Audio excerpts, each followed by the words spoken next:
है राजा बलि, आओ बैठो आसन पर क्या इच्छा नाथ तुम्हारी, आओ बैठो आसन पर क्या इच्छा नाथ तुम्हारी, हरि का चाहत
दान करी क्या सेवा करी, स्वागत है आपका, अबे आसन लगा है। भगवान बोले हम बैठने नहीं आए हैं, हम यहाँ बैठने नहीं आए हैं बलि, हम आज तुमसे कुछ मांगने आए हैं।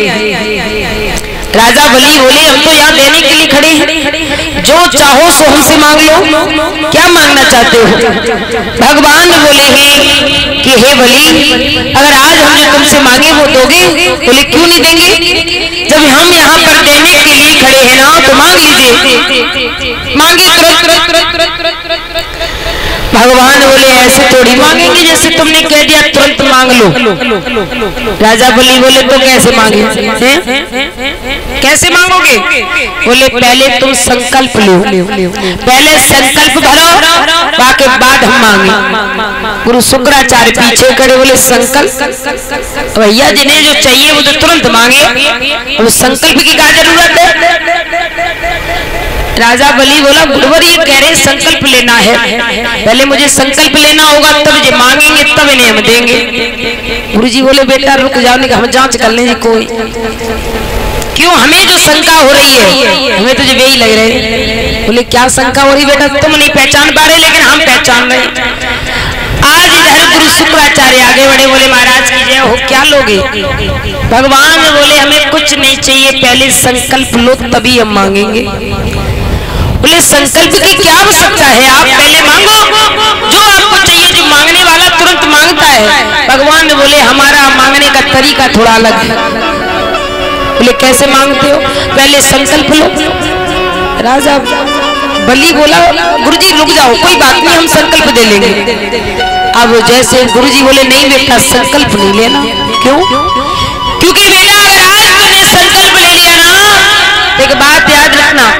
अच्छा महाराज एक बात बताइए, जीवन में जिसके पास पैसा होता है ना, पैसा जिसके पास दौलत हो उसकी बुद्धि काम नहीं करती है।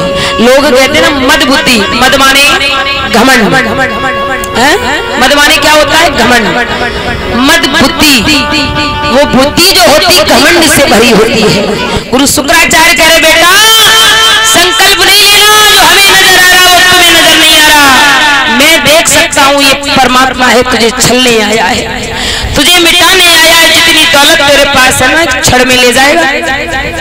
राजा बलि बोले अच्छे अच्छे देवता हमारे आगे आ रहे जिन्हें कसो दिव्य लग को जो हम को ले रहे हो। गुरु शुक्राचार्य बोले बेटा इतना अहंकार इतना घमंड अच्छा नहीं है।